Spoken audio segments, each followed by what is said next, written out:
part 1 of the F4U-1D Corsair carrier-based fighter from World War II build-off, so to say. It's not a build-off, but it's a build video. And we did an open box video, so we already know what's in the box. But I'll just do a quick recap. We've got the instructions and a small little, well, I can't really call it small, it's actually as big as the box, but a brief catalogue either side of their products. They do seem to have, testers have seem to have, well, basically outgrown the typical testers. Their stuff is junk. If you remember, the very first testers product I did was that propellant canned airbrush. Well, they've stepped up their game. Literally, they've come up with what's known as the Model Master Professional Airbrush, the GP100. And instead of it being a needle exchange style airbrush like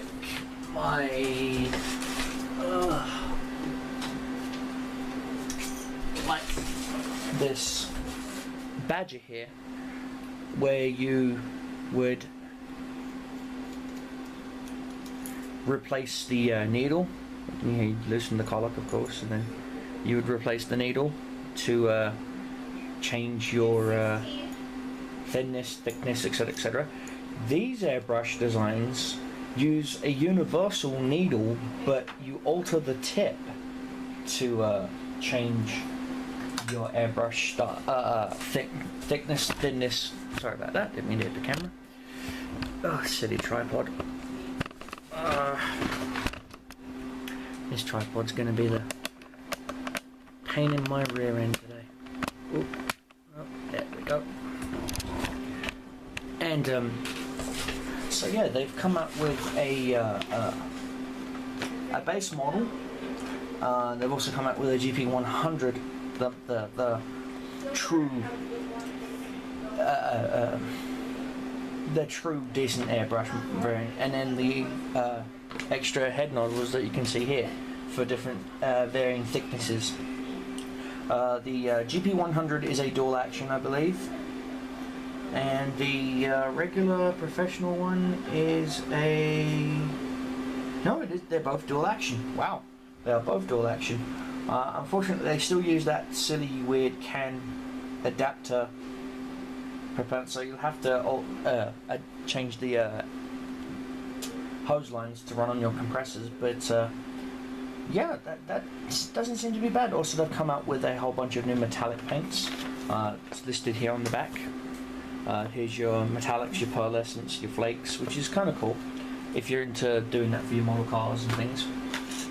Now, what I want to do is, first things first, I will do edit ins, edit outs. Basically what it means is I will get to a point in the video where I will pause it or edit it out via my editing programs, and then come back to it and explain what I did, etc., etc. But we want to do a double quick over on the model, on the plane itself. Now, I was going to motorize the propeller so it span while it was on display, but unfortunately the store where I was going to get my little page motors, which would have just fit in here beautifully, have just recently sold out. So I'm probably going to have to hit up the go to my local Radio Shack, or go to Hobby Town, or my nearest RC hobby store, which unfortunately closed down recently. Tragic, but they closed down recently. So I'm probably going to dry fit certain parts together first, like the fuselage here, like the wings, and before I go on from there, I'll clear up the mold lines, things like that. I will take a look at the panel lines, see what panel lines need to be rescribed, if any. I don't think there is any that's going to need to be rescribed. They are really good. This is for a tester's model. This has kind of knocked me back. I mean, I've had gotten tester's models where they were just so horrible you couldn't even finish them. I ended up using them for 40k terrain pieces, especially their first edition. Their first edition Shelby 8. Their first edition 5 liter Mustang I forgot what the model box number is, but when you try to on the box it shows you that you can remove the hood and whatnot, and they ended up molding the hood into the front body, and it was just so horrible. Again, I'm not going to use sprue cutters just yet. I'm just going to gently, as you saw, just slide it off. And again, the thing that it does mean is you can tell that this was a pressure mold. Again, you can see the filler lines, the filler holes here, and then you can see where the I guess I can get some light in here. You can see where the model itself is, the molds themselves are starting to break down. So this is probably a last to late run in their lineup. I don't think it's the plastic, because again, the plastic is pretty good. It's, you know, it's pretty sturdy for what it is. Again, mold lines are a bit of a problem, but then again, what do you expect? It is a tester's model. Now, again, the pinpoints here are for the run wheels. The wheels just slide right on in, so its current configuration is the plane not in flight, but actually on a aircraft carrier runway waiting to take off, or it's just landed in a hangar bay waiting for maintenance, etc., etc. So we've got some mold lines that we're going to have to clean up. So I'm going to have to break out my my files and a few other things. Of course, got a little X-Acto here. What modeler never has an X-Acto at hand's reach?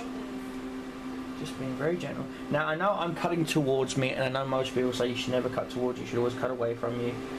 But I wasn't putting that much pressure on it. If it's something that you're really struggling with, then yeah, I suggest you do not cut towards you, cut away from you.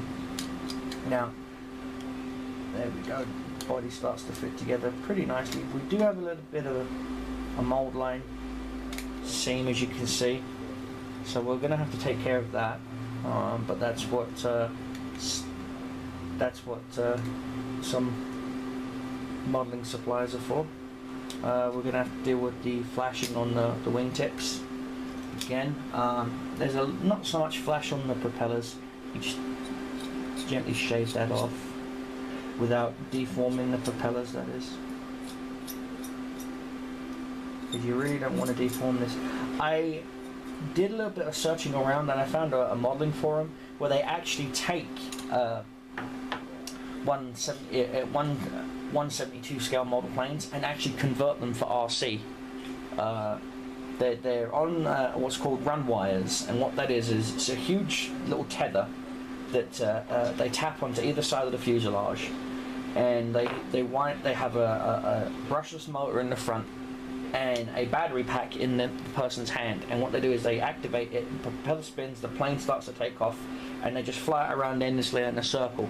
But the point is, they can actually get these sort of planes to actually fly somewhat. It's amazing to me, which is why I was really hoping that they had those little pager motors, so that I could squeeze one in here, because it was just the right size to fit in here, and it'd have its own little compartment and everything. And it just would look so beautiful, you know, dangling from the ceiling, or on a display stand with the propeller moving, so it looks like it's in flight. But alas, unless my Radio Shack manages to secretly find some that he has in his basement or whatever, I'm kind of SOL. Sorry about that, as a sip of coffee.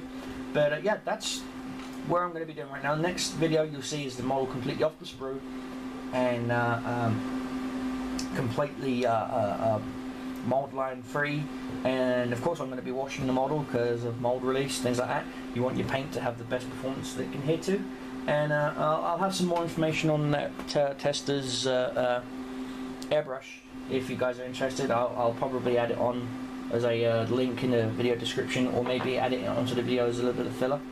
So yeah guys, I'll see you guys in technically part 2. So as always guys, peace and love, see you in part 2.